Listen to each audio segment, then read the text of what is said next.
Hey guys, it's Bob Crumb. I have long had a few goals in my life, and one of them, oddly, was to read and narrate a audiobook. And I'm an illustrator, so I would like to pair my illustrations with narrating a book. The book that taught me that books were awesome was written by a man named Michael End. He wrote The Neverending Story. Chapter 13 Perilyn, the Night Forest. "Moonchild, I'm coming!" Bastian repeated in the darkness. He felt something indescribably sweet and comforting flowing into him from the name and fill his whole being. So he said it again and again, "Moonchild, Moonchild, I'm coming! Moonchild, here I am!" But where was he? He couldn't see the slightest ray of light. But this was no longer the freezing darkness of the attic. This was a warm, velvety darkness in which he felt safe and happy. All fear and dread had left him, ceasing to be anything more than a distant memory.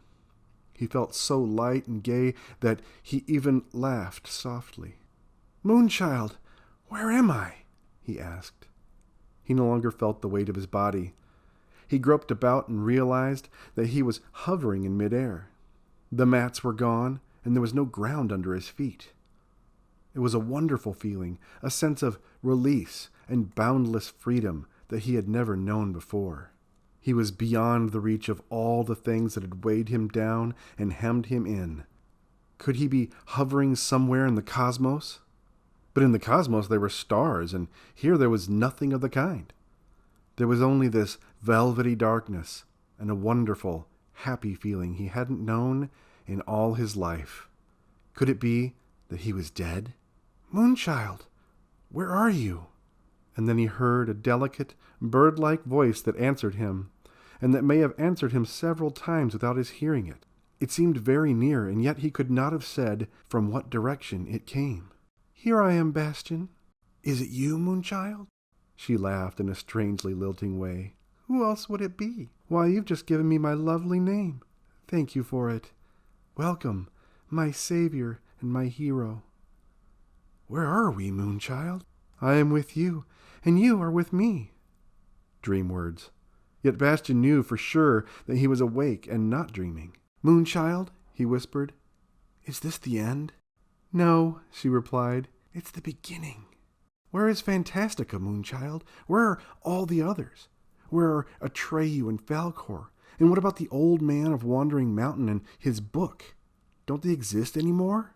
"Fantastica will be born again from your wishes, my Bastian. Through me they will become reality." "From my wishes?" Bastian repeated in amazement. He heard the sweet voice reply, "You know they call me the commander of wishes. What will you wish?" Bastian thought a moment, and then he inquired cautiously, "How many wishes have I got?" "As many as you want. The more the better, my Bastian. Fantastica will be all the more rich and varied." Bastian was overjoyed, but just because so infinitely many possibilities had suddenly been held out to him, he couldn't think of a single wish. "I can't think of anything," he said finally. For a time there was silence, and then he heard the bird-like voice. "That's bad." "Why?" "Because then there won't be any more Fantastica." Bastian made no answer. He felt confused. His sense of unlimited freedom was somewhat marred by the thought that everything depended on him. "Why is it so dark, Moonchild?" he asked. "The beginning is always dark, my Bastian." "I'd awfully like to see you again, Moonchild, the way you were when you looked at me." Again he heard the soft, lilting laugh. "Why are you laughing?" "Because I'm happy." "Happy? Why?" "You just made your first wish." "Will you make it come true?" He held out his hand and felt she was putting something into it. Something very small but strangely heavy. It was very cold and felt hard and dead. "What is it, Moonchild?" "A grain of sand," she replied. "All that's left of my boundless realm. I make you a present of it." "Thank you?" said Bastian, bewildered. What on earth could he do with such a gift? If at least it had been something living. As he was mulling it over, he felt something wriggling in his hand. He raised his hand to see what it was. "Look, Moonchild," he whispered. "It's glowing and glittering." Look, a little flame is coming out of it. No, it's not a grain of sand. It's a seed. It's a luminous seed, and it's starting to sprout. Well done, my Bastion, he heard her say. You see how easy that is for you? Barely perceptible at first, the glow of the speck in Bastion's palm grew quickly, making the two child faces so very different from each other gleam in the velvety darkness. Slowly Bastion withdrew his hand, and the glittering speck hovered between them like a little star. The seed sprouted so quickly that one could see it grow. It put forth vines and a stem, and buds that burst into many-colored phosphorescent flowers. Little fruits formed, ripened, and exploded like miniature rockets, spraying new seeds all around them. From the new seeds grew other plants, but these had different shapes. Some were like ferns or small palms, others like cacti, bulrushes, or gnarled trees. Each glowed a different color. Soon the velvety darkness all around Bastion and Moonchild, over and under them and on every side, was filled with rapidly growing, luminous plants.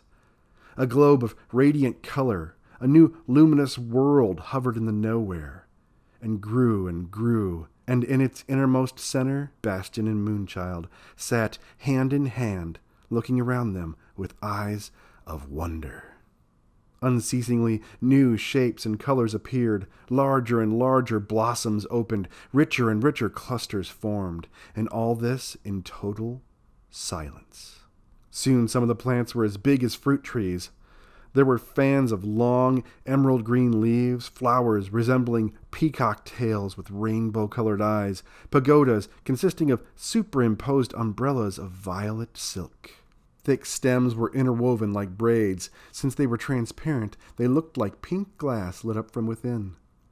Some of the blooms looked like clusters of blue and yellow Japanese lanterns, and little by little, as the luminous night growths grew denser, they intertwined to form a tissue of soft light. You must give all this a name, Moonchild whispered. Bastion nodded. Perilyn, the night forest, he said. He looked into the childlike Empress's eyes, and once again, as at their first exchange of glances, he sat spellbound, unable to take his eyes off her. The first time she had been deathly ill. Now she was much, much more beautiful. Her torn gown was whole again. The soft-colored light played over the pure whiteness of the silk and of her long hair. His wish had come true. Bastion's eyes swam. Moonchild? He stammered. Are you well again? She smiled. Can't you see that I am? I wish everything would stay like this forever, he said. The moment is forever, she replied. Bastion was silent. He didn't understand what she had said, but he was in no mood to puzzle it out. He wanted only to sit there looking at her. Little by little, the thicket of luminous plants had formed a thick hedge around them. As though imprisoned in a tent of magical carpets, Bastion paid no attention to what was happening around him. He didn't realize that Perilyn was growing and growing, that each and every plant was getting bigger or bigger. Seeds no bigger than sparks kept raining down and sprouted as they hit the ground. Bastion sat gazing at Moonchild. He had eyes for nothing else. He could not have said how much time had passed when Moonchild put her hand over his eyes. Why did you keep me waiting so long? He heard her ask. Why did you make me go to the old man of Wandering Mountain? Why didn't you come when I called? Bastion gulped. It was because, he stammered, I thought all sorts of reasons. Fear. Well, to tell you the truth, I was ashamed to let you see me. She withdrew her hand and looked at him in amazement. Ashamed? Why? Because, Bastion stammered, you must have expected someone who was right for you. What's wrong with you? She asked. Aren't you right for me? Bastion felt that he was blushing. I mean, he said, somebody strong and brave and handsome. Maybe a prince. Anyway, not someone like me. He couldn't see her, for he had lowered his eyes, but again he heard her soft, lilting laugh. You see, he said, now you're laughing at me. There was a long silence, and when Bastion finally brought himself to look up, he saw that she was bending very close to him. Her face was grave. "Let me show you something, my Bastian," she said. "Look into my eyes." Bastian obeyed, though his heart was pounding and he felt dizzy. In the golden mirror of her eyes he saw, small at first, as though far in the distance, a reflection which little by little grew larger.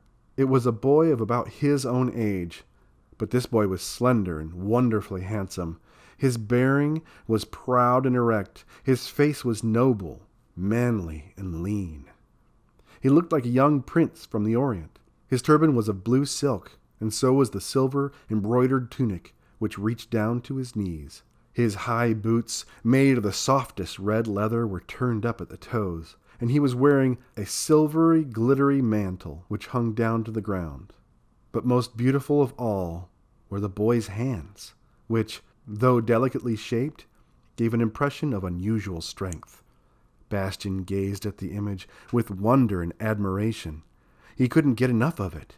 He was just going to ask who this handsome young prince might have been when it came to him in a flash that this was his very own self, his reflection in Moonchild's golden eyes.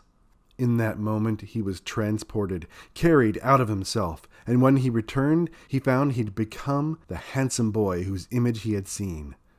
He looked down and saw exactly what he had seen in Moonchild's eyes, the soft, red leather boots, the blue tunic embroidered with silver, the resplendent, long mantle. He touched his turban and felt his face. His face was the same, too. And then he turned toward Moonchild. She was gone. He was alone in the round room which the glowing thicket had formed.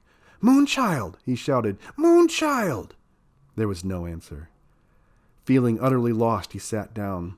What was he to do now? Why had she left him alone? Where should he go? That is, if he was free to go anywhere.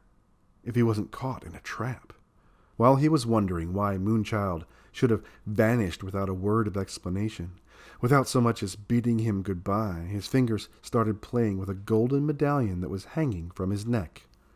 He looked at it and let out a cry of surprise. It was Orin, the gem, the childlike Empress amulet, which made its bearer her representative. Moonchild had given him power over every creature and thing in Fantastica, and as long as he wore that emblem, it would be as though she were with him. For a long while Bastian looked at the two snakes, the one light, the other dark, which were biting each other's tails, and formed an oval. Then he turned the amulet over, and to his surprise found an inscription on the reverse side. It consisted of 4 words in strangely intricate letters. "Do what you wish."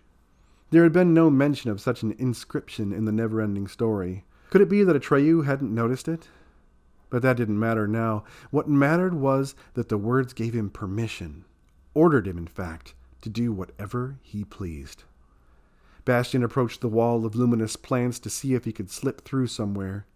To his delight, he found that the wall could easily be thrust aside like a curtain. Out he stepped. In the meantime, the night plants had kept on growing, gently but irresistibly, and Perlin had become a forest such as no human eye had ever beheld. The great trunks of trees were now as high and thick as church towers, and still growing.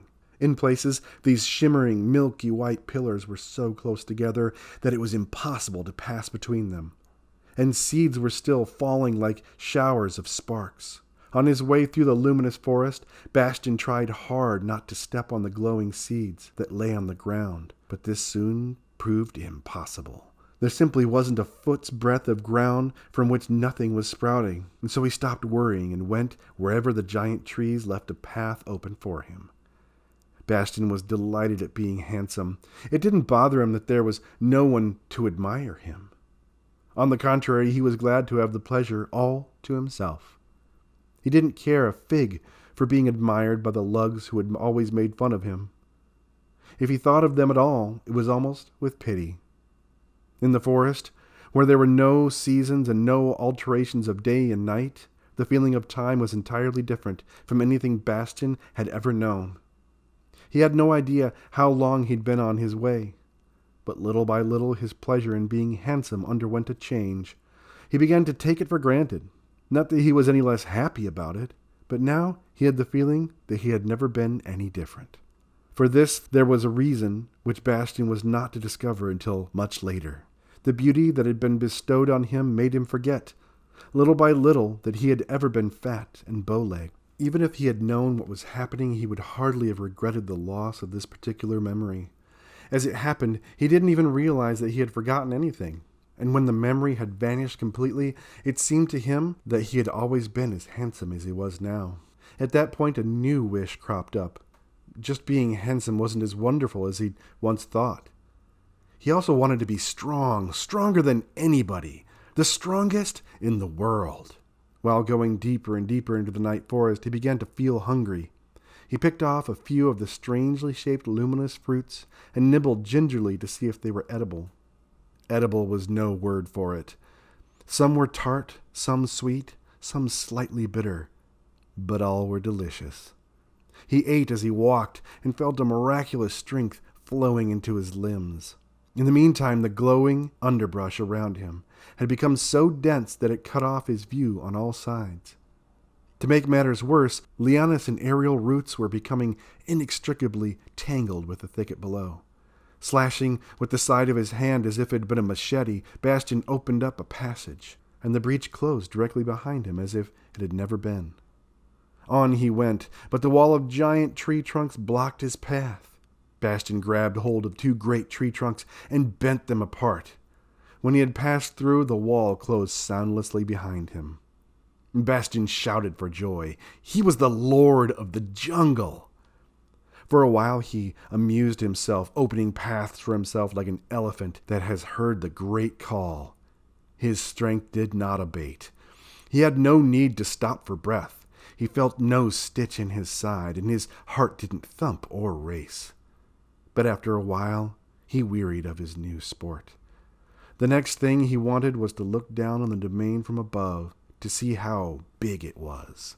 He spat on his hands and took hold of a liana and pulled himself up hand over hand without using his legs, as he had seen acrobats do in the circus. For a moment, a vision, a pale memory of the past came to him, of himself in gym class, dangling like a sack of flour from the bottommost end of the rope, while the rest of the class cackled with glee. He couldn't help smiling. How they would gape if they saw him now. They'd be proud to know him, but he wouldn't even look at them. Without stopping once, he finally reached the branch from which the liana was hanging, climbed up and straddled it. The branch gave off a red glow. He stood up and, balancing himself like a tightrope walker, made his way to the trunk. Here again a dense tangle of creepers barred his way, but he had no difficulty in opening up a passage through it. At that height the trunk was still so thick that 5 men clasping hands could not have encircled it.